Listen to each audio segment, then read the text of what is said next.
Alright guys, here we go at another cold painting tutorial. I got my Dark Souls Kickstarter box all in hand, so we're going to be going through the player characters and bosses to begin with there.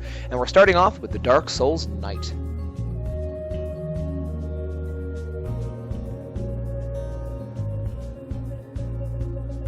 And away we go. So I primed this guy in like a normal gray auto primer and put textured stuff on his base. Is game piece style models here, guys, so they're not as good as, say, GW's Plastics or Weir's Plastics or really any like miniature based company. This is a miniature board game piece, so there's a difference there.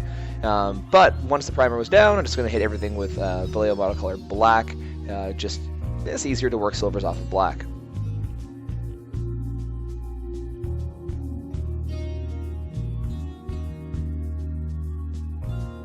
So with the black generally slapped on, I'm going to go in with Vallejo Model Air Gun Metal here. You could just as easily either paint or dry brush this on. Basically going everywhere, leaving some black in the shadows, and that's the main focus here, is to get that steel and that metal established. Once that gun's dry, we're going to take VMA Steel, hit it from the top, just to add on that level of brightness.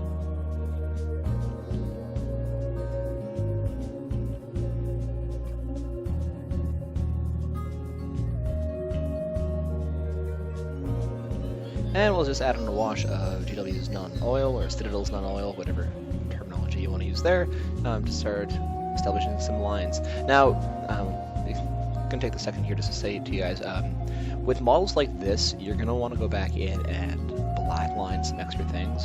The detail is not super deep, so there's going to be situations in which you want to see a better transition, say between greaves and fan braces and fingers.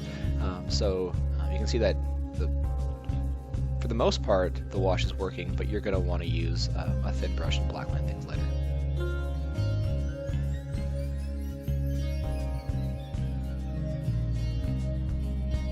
So here I'm using Games Workshop's Dryad Bark.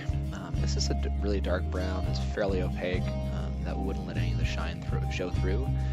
Hitting his pants, belts, any kind of clothy areas on there with this. Now, I'm going to go back and change some of the colors again later, but that's okay. Brown's a pretty solid color to work off of, as opposed to working off of metallics. So just going through there, picking out details. He is just a big metal knight, so we're going to have to make sure that these smaller details are contrasty enough to the silver that it actually shows up on the model.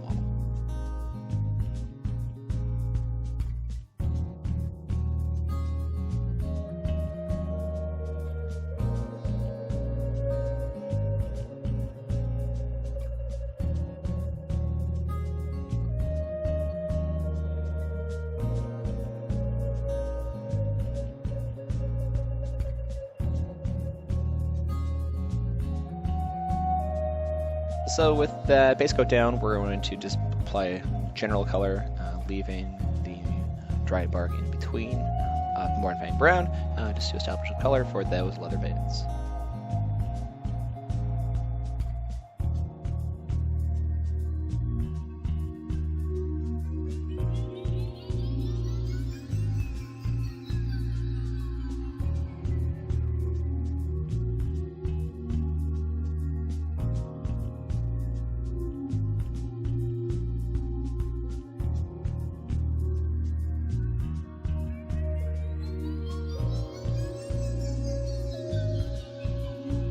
So for our next highlight, what we're going to do is use GW's XV88, apologize for the head, just along the top part of the belt, and along those buckles, just next to the edge of them, to add a little bit more of a stark contrast.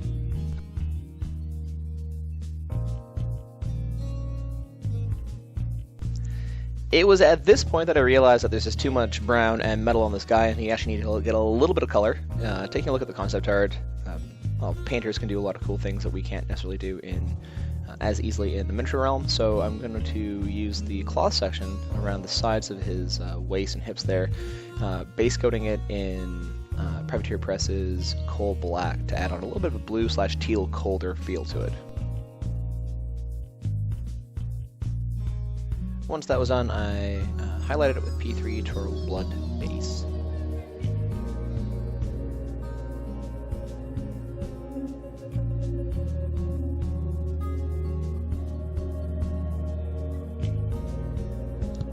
Alright, for the back of the legs, we're going to hit that with Guncore Brown from Privateer Press, or their P3 line.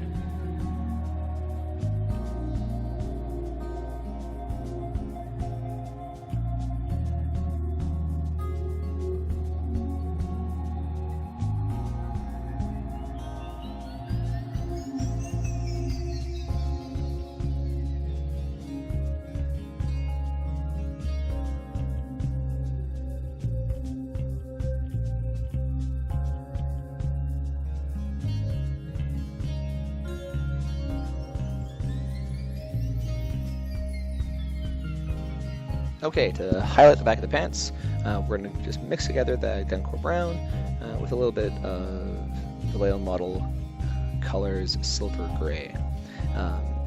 Yeah, just adds a bit of a weird cool tone to a beige color.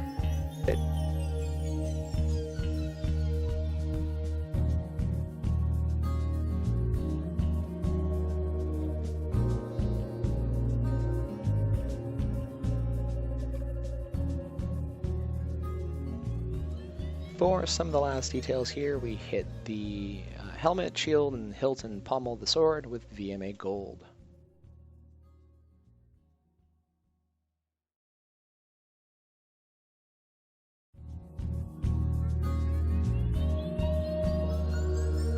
So you can base your unkindled here in whatever way you want. I just went with dirt and normal grasses. I did hit the gold again with a sepia wash, just to make sure that it's a little bit more defined, and then black line those pieces that I wanted to black line, and the back of the pants were done in a little bit of an Agrax Earthshade wash, same with the belt. Picked out a few other metals, and then that calls the model done, guys. Hope you liked this tutorial.